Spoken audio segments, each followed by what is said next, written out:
Agora no Repórter MD eu recebo duas vereadoras por Cuiabá, que assumem aí em 2021, e para mim é uma alegria imensa entrevistar Michele Alencar, Edna Sampaio. São mulheres que eu admiro e até disse pro meu chefe aqui, o André Michels, eu quero fazer essa entrevista, eu quero entrevistar essas mulheres, porque me sinto representadas por vocês, embora eu seja de Várzea Grande, mas né, no contato com vocês duas, me sinto representada pela luta de vocês, pela coragem, pela energia de uma campanha feita com muito coração, com muita honestidade, de olho no olho. Eu acho que é importante, eu vejo a mulher com uma esperança de novos tempos, considerando que a Câmara, ela tem o título, né, a mídia aí traz da Câmara dos Horrores, e aí vocês duas com tantos sonhos e projetos e ações realizadas, porque eu falo sempre que para um político ele tem que ter uma história anterior de bem coletivo. Você tem que ter uma trajetória de um bem comum, né? Então não dá para cair do nada. Sim. E vocês têm isso, né, em comum, embora sejam de partidos diferentes, algumas nuances diferentes de lidar com alguns assuntos, mas têm em comum essa verdade, né, de essa dedicação e essa força. Então, para começar, sei nem para que lado que eu começo, Michele, como foi essa decisão, a campanha, e agora você se vê diante de qual desafio? Primeiro, feliz demais de estar aqui, né? Muito feliz. Obrigada, Cris, Edna, mais uma vez. A gente está fazendo essa saga aí pela imprensa. E viver essa campanha, assim, foi extraordinário. Uma experiência única e eu acho que inesquecível, porque ela traz o início de um novo processo na minha vida, que é o processo de estar como a representatividade mais esperada das mulheres, que é a representatividade feminina na Câmara. Então, é histórico para o meu partido, é histórico para a Câmara depois de 2 mandatos não ter, e aí levantamos 2, e é histórico para mim vivenciar isso, porque é a minha primeira experiência, né? A minha primeira campanha feita, nunca fiz campanha para outro candidato, nunca fiz campanha para mim, então tudo foi novo. Então viver essa campanha foi intensa, foi entrega total de toda a minha energia, de toda a minha fé, de todo o meu coração, e viver esse propósito. Aqui eu me propus a apresentar um novo, eu me propus a ser a esperança de que a gente pode sonhar de verdade com uma política melhor. E essa proposta do novo, a proposta da esperança, da mudança, a proposta de fazer com que as mulheres sejam mais participativas do processo político, é uma proposta que me exigiu muito, mas que me fez acreditar cada vez mais que é possível. Esse olhar aguçado para a coletividade veio do trabalho de jornalista ou é anterior a isso? É anterior. Veio com o jornalismo ele fortaleceu. Mas assim, eu já exerço trabalhos sociais para o coletivo. Eu sempre tive trabalhos com crianças desde adolescente, então assim... Desde quando criança? Desde quando criança, porque assim, eu não nasci em Cuiabá, né, nasci em Campo Grande, e desde lá eu sempre tive essa veia de trabalhar a comunidade. Eu lembro que eu com 16, 17 anos, eu andava 1 hora para chegar no bairro, que era um bairro bem periférico, eu rodava o bairro de rua em rua pegando as crianças, passava o sábado a tarde toda com as crianças, devolvia as crianças em casa. Qual era esse movimento? Eu pegava as crianças em casa, a gente ia pro estádio da cidade, a gente fazia atividades lúdicas, a gente dava um lanchinho para as crianças, um lanchinho bem gostoso, e a gente também ensinava, evangelizava, fazia peças teatrais, era uma coisa muito legal. E daí voltava e mais 1 hora, eu lembro que eu chegava em casa, já estava de noite, andando a pé. Então assim, eu era jovem, adolescente praticamente, 16, 17 anos. E eu só tinha o sábado, que era o meu descanso, porque eu estudava e trabalhava já nessa época. E eu fazia com tanto amor, eu fazia com tanta paixão. E essa paixão, na verdade, ela já estava dentro de mim e agora mais ainda, né? Professora Edna, né? Professora da Unemate, doutora em Ciências Políticas, tem aí essa veia forte de sindicalista, de líder de movimento. E em 2018 foi candidata a deputada, né, federal, agora veio vereadora, muito bem votada. Para você, sempre uma campanha, ela é nova, ela tem seus nuances particulares. Essa em questão, qual foi o maior aprendizado? Eu acho que essa campanha, ela teve um conteúdo especial, porque eu pude me dedicar mais a conhecer a minha cidade, né? A gente acaba circulando muito nos mesmos lugares, né? Por onde transita a nossa vida, nosso trabalho, nossa família, né? E eu venho do movimento sindical. Eu estava falando para você pouco antes que, querendo ou não, a luta sindical é uma luta dos incluídos, né? Dos que têm trabalho, dos que têm estabilidade, dos que têm um salário, que conseguem bancar suas vidas de uma forma um pouco mais confortável, né? Então foi a luta pelos direitos humanos que mais me colocou em contato com as pessoas desprovidas dessas condições, né? Que os trabalhadores assalariados, servidores públicos têm.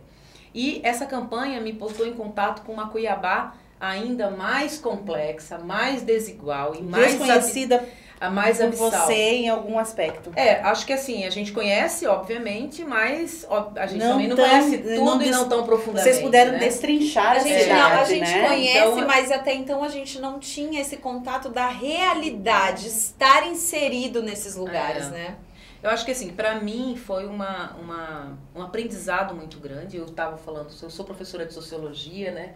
Então todo o meu olhar sobre a realidade é sempre mediado tese já, pelo conhecimento na sociológica. E aí você começa a pensar que a cidade de Cuiabá é uma cidade que não inclui a todos, né? Nós temos uma cidade para poucos, na verdade. Nem todas as pessoas que vivem nessa cidade têm direito à cidade, o que é uma coisa muito triste, né? E também coloca pra gente uma responsabilidade enorme, porque as pessoas, independente de terem votado ou não, agora tem 2 mulheres na Câmara dos Vereadores e, embora de partidos, ideologias e propostas diferentes, visões diferentes da sociedade, mas uma coisa em comum, né? Nós sabemos das mazelas sobre a vida e os corpos das mulheres na nossa cidade e a importância de se pensar políticas públicas e proteção à vida das mulheres. Né? Mulher vai ser algo que vai unir vocês, né? O tema mulher. Michele, quando você pensa nessa pauta, o que mais pulsa, assim, o que vem mais forte? Mais forte, claro que a gente tem vários âmbitos, porque a mulher ela não é só isso que eu vou falar agora, mas o que me move é lutar no combate da violência doméstica, né? A gente tem uma situação muito clara em Cuiabá e no estado. Nós somos um estado e uma capital extremamente violenta. Então, assim, os agressores, eles vêm crescendo. E a gente tem algumas políticas, mas muito pequenas diante da realidade que a gente encontra hoje. Então, assim, essa luta do combate à violência contra a mulher, a violência doméstica, a emocional, psicológica, porque os agressores, às vezes, eles não deixam as marcas físicas, mas eles acabam fazendo com que a identidade da mulher seja desconstruída para ela mesma. E isso não está presente só na periferia, está em todos os âmbitos da sociedade. Então, a gente precisa pensar, sim, em políticas públicas que vão de encontro a essa realidade, pensar essa realidade como sendo uma pauta que precisa ser discutida. Isso, eu e a Edna, a gente tem muito em comum, e pensando de que forma tirar essas mulheres dessa situação. Primeiro, como trazer fazer com que essa realidade seja medidas protetivas que realmente funcionem, atendimentos que realmente funcionem, e claro, como trazer elas para fora desse meio, acreditando em si, dando suporte de economia, de empreendedorismo, qualificação, para que elas tomem os seus rumos. Não né? fique só nessa visão assistencialista, sim, né? Sim. Edna, mulheres e homens têm papéis diferentes? Para a mulher é mais difícil? Nossa sociedade é machista? Nosso estado é machista? E aí, tanto reflexo foi esse tempo sem uma representante feminina? Ah, com certeza. Nossa sociedade está organizada toda ela na rigidez dos papéis de homens e mulheres, né? Então, a própria ideia da feminilidade, né? Ela define claramente o que é ser uma mulher. Então, uma mulher é uma mulher feminina e não necessariamente a feminilidade é característica de alguém que nasça do sexo feminino. As mulheres, elas são inúmeras possibilidades de ser mulher, né? Mas a sociedade patriarcal estabelece uma forma pela qual a mulher tem que se comportar, tem que se vestir, tem que se portar, tem que escolher o que ela faz, os gostos e tudo isso, então é formatado por uma sociedade extremamente patriarcal, né? E nessa construção de papéis rígidos entre homens e mulheres, a política ficou designada ao papel masculino e não feminino. E muito raramente, na sociedade nossa, que é uma sociedade ainda muito conservadora, a gente questiona o fato de que as mulheres estão ausentes desse espaço de decisão política. Então, as questões que a Michele levanta aí sobre violência contra a mulher são questões que estão que as causas dessa violência, no meu entendimento, estão exatamente na forma desigual como homens e mulheres se apropriam do poder. Né? Por que os corpos das mulheres são vítimas de violência?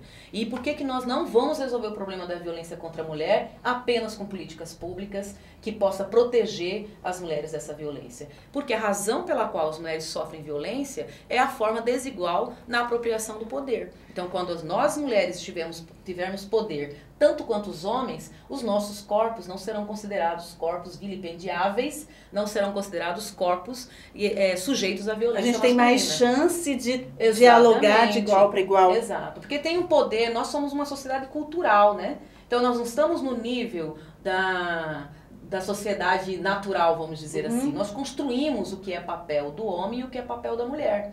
E nessa construção, nós definimos uma hierarquia. Então, o homem está numa hierarquia superior e a mulher está no nível inferior.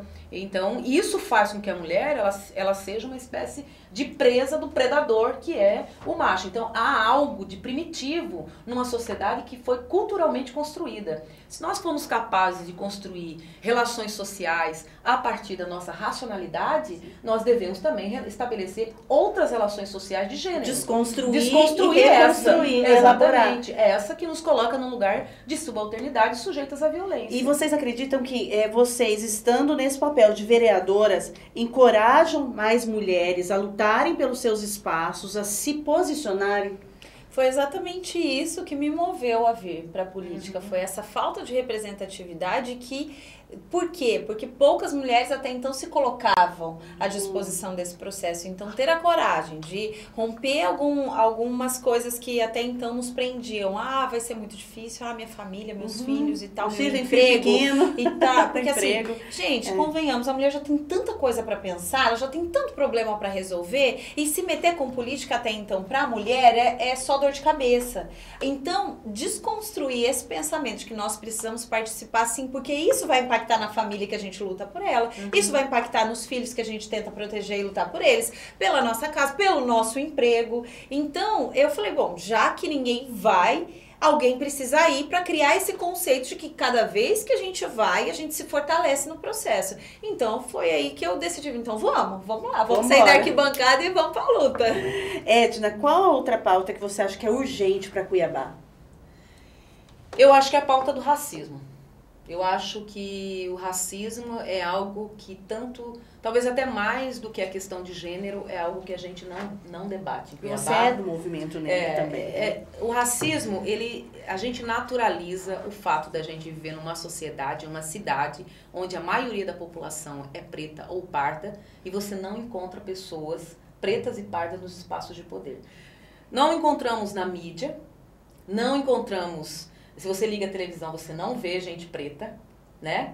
Vê como notícia, e notícia de bairro, notícia de periferia, notícia de criminalidade, né? Mas você não encontra pessoas pretas nesses espaços. Não encontramos no judiciário, não encontramos no legislativo, seja municipal, estadual, não encontramos... Enfim, não encontramos em lugar nenhum, mas se a gente for, por exemplo, nas periferias, for nos presídios aqui, nós vamos encontrar uma maioria massacrante de gente preta. A sociedade se reconhece racista? Ou você acha que nós não nos reconhecemos racistas? Nós não nos reconhecemos racistas.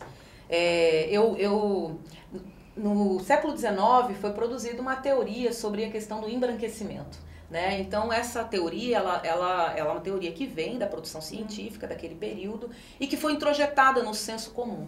Então, aqui em Cuiabá, era muito comum que as pessoas, eu pertenço a uma família de mistura de indígena com negros, né? Era muito comum as pessoas dizerem assim, olha, você tem que casar com uma pessoa branca para melhorar, clarear, melhorar a raça. Essa era uma tese eugenista, era uma tese, né, racista que a ciência produziu e que foi incorporada pelo senso comum, né? E hoje, por exemplo, eu chego em muitos lugares e me coloco como uma mulher negra e as pessoas inclusive que têm sentimentos afetivos por mim, falam assim, não, Edna, mas você não é negra. Você é morena. Como se o fato de eu ser negra fosse alguma depreciação à minha pessoa. Eu digo isso porque a minha mãe, eu fui descobrir a minha mãe negra, que é filha, na minha casa, o meu bisavô negro de olho violeta, mistura com indígena, a minha mãe negra, mas o cabelo extremamente liso do índio, mas o meu avô,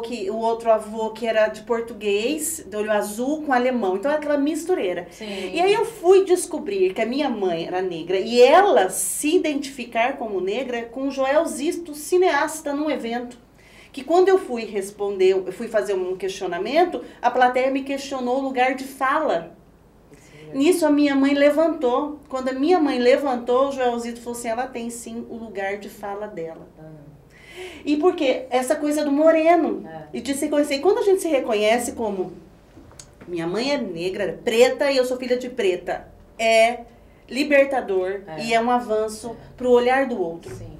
Mas o racismo no Brasil, ele adquire uma característica diferente, por exemplo, dos Estados Unidos. Aqui o racismo tem a ver com os traços exteriores que você apresenta da negritude. Então, por exemplo, nos Estados Unidos, a sua ascendência, ela determina a sua condição racial. Então, você pode ter pele clara, mas se sua ascendência for negra, você também é considerado negra. Mas aqui no Brasil, não. Quanto mais você apresenta seus traços negroides... Nos Estados Unidos eu seria negra? Não. Tendo minha mãe negra? Não. Os traços negroides, o cabelo, afro, nariz, os lábios, esses traços, a cor da pele, né? É isso que vai determinar o quanto uma pessoa vai estar ou não sujeita ao racismo no Brasil. Então, E é preocupante quando a gente vê todo o movimento buscando esses traços, né? Todo um movimento de medicina ali buscando esse afilamento de traços. Isso é preocupante. Sim, eu acho que hoje nós não estamos mais nesse processo de embranquecimento.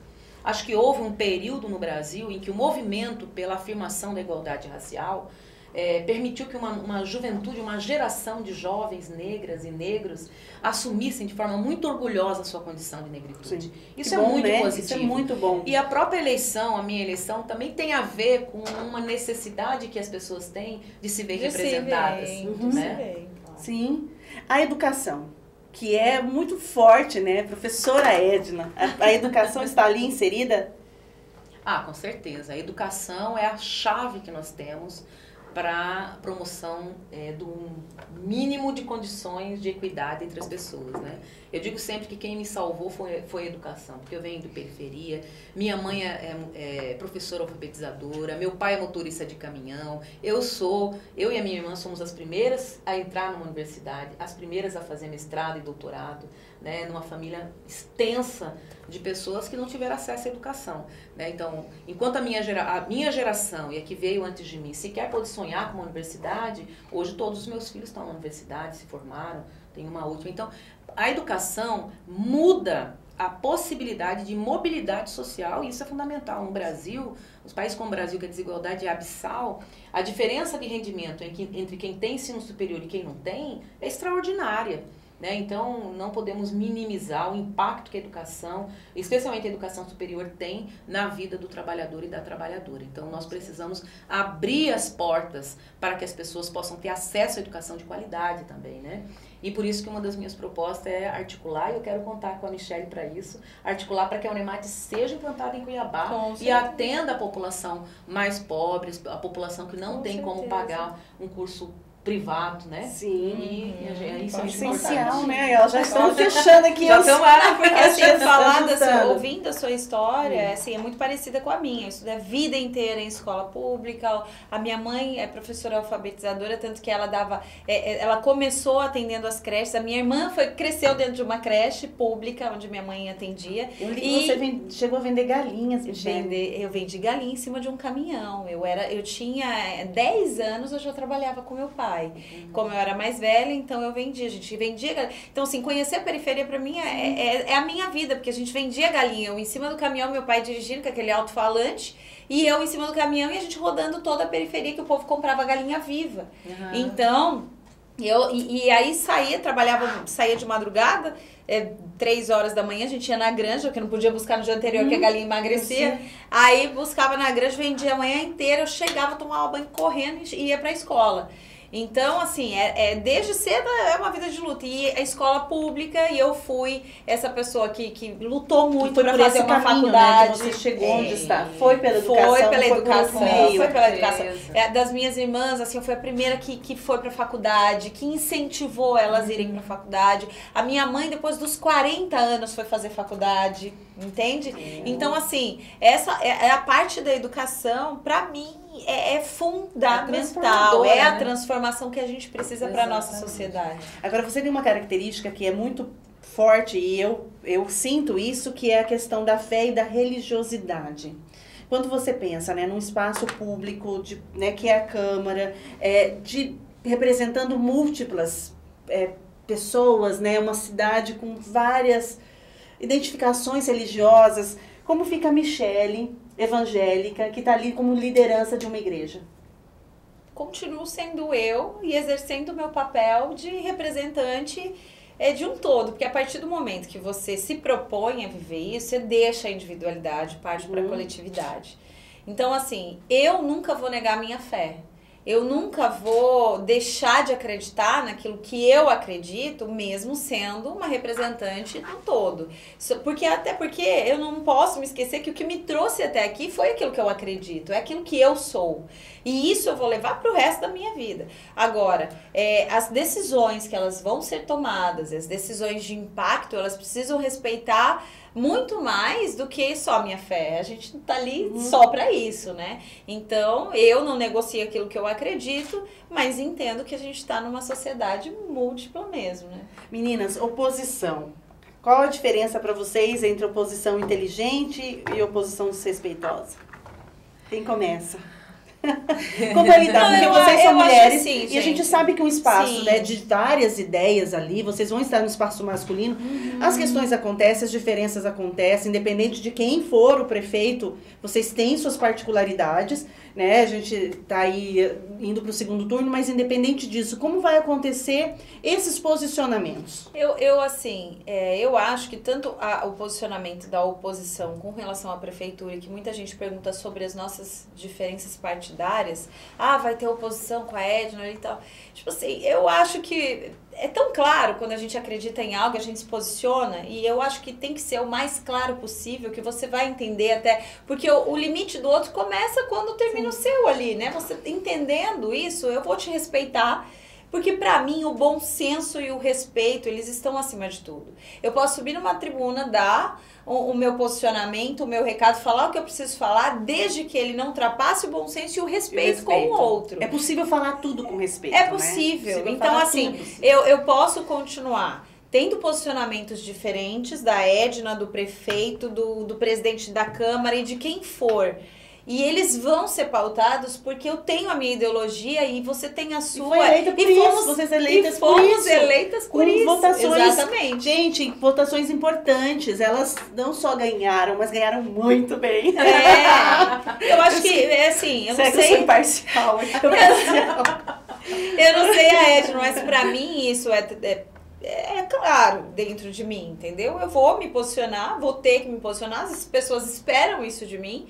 Mas isso não quer dizer que eu seja inimiga mortal de alguém, porque ela tem uma postura e uma opinião diferente da minha. É o respeito e o bom senso, porque quando você tem bom senso na hora de você se portar, quando você tem o respeito, a sua fala e o seu posicionamento, ele se torna justo. Sim. A partir do momento que você desrespeita, você já foi para a injustiça. E eu acredito no governo do justo. Então, para mim, isso é a base. E é até importante nesse momento, né, que a gente tem que ter uma reelaboração dessa ideia da Câmara, dos vereadores, que ficou tão fragilizada publicamente por tanta coisa que vem acontecendo, pelas discussões da maneira que elas são conduzidas. Eu acho que a política é a estratégia que os seres humanos, os homens, encontraram para evitar a guerra, né? Então, é a mediação da guerra pela palavra, né? E eu acho que, obviamente, eu venho de uma trajetória política muito bem posicionada. Eu sou de um partido que tem um projeto de sociedade, que disputou o primeiro turno, que defende de forma... É um partido nacional, então eu não represento apenas as minhas próprias convicções pessoais, eu estou aqui representando uma plataforma partidária também, aí as pessoas conhecem o PT, sabem que o PT é um partido posicionado à esquerda. Isso significa que é posicionado em favor da classe trabalhadora, né, em favor da força de trabalho que representa a classe trabalhadora e não do capital. E se você se vê diante de um dilema? Algo que o partido orienta e que você pensa completamente diferente? Olha, quando eu me filio a um partido, pelo menos assim, na tradição da esquerda, as pessoas, o partido não é a soma dos indivíduos, né? O partido se constrói enquanto um programa, enquanto um projeto de sociedade.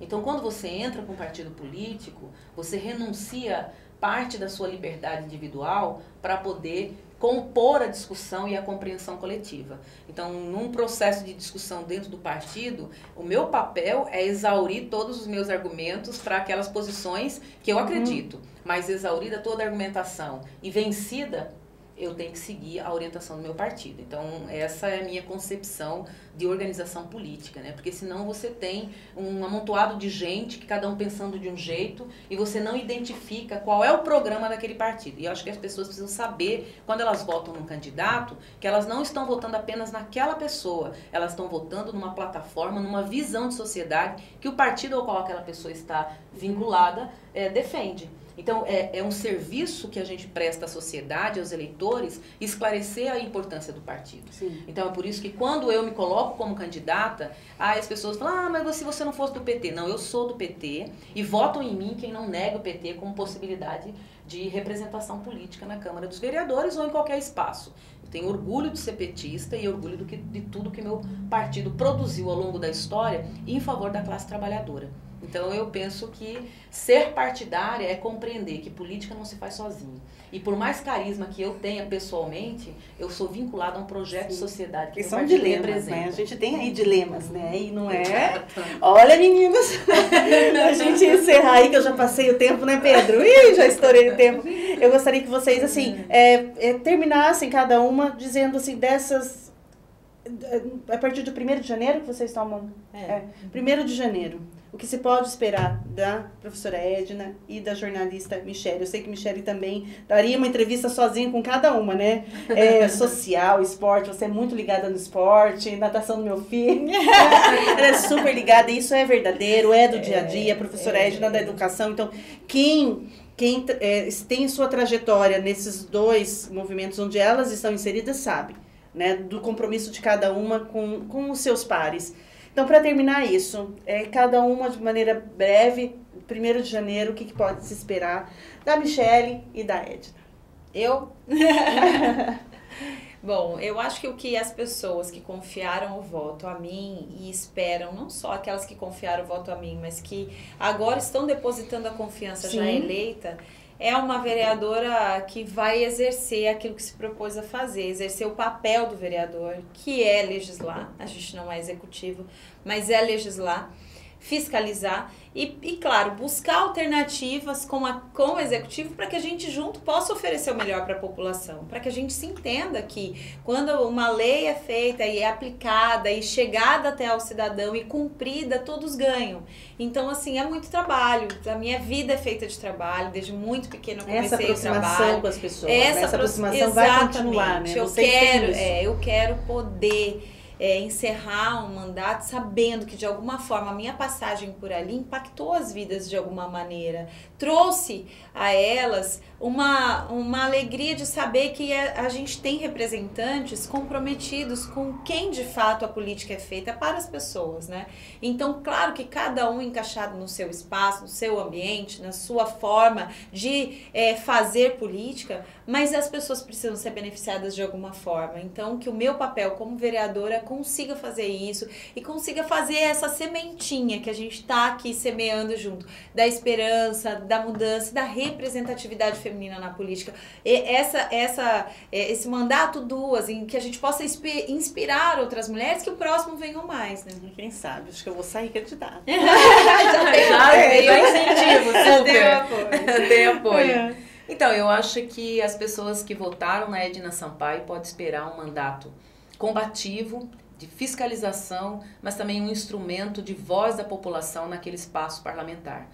A gente vai ouvir muito a população, trazer pessoas para participar daquele espaço, democratizar e abrir com transparência o que a gente está fazendo lá. Nós pretendemos investir muito na comunicação para que as pessoas saibam o que é que um vereador, uma vereadora está fazendo, o que a Edna vai estar fazendo lá, quanto que a Edna está gastando no gabinete. Eu acho que essa transparência ela é fundamental para que as pessoas voltem a acreditar na possibilidade de fazer política com verdade, com compromisso.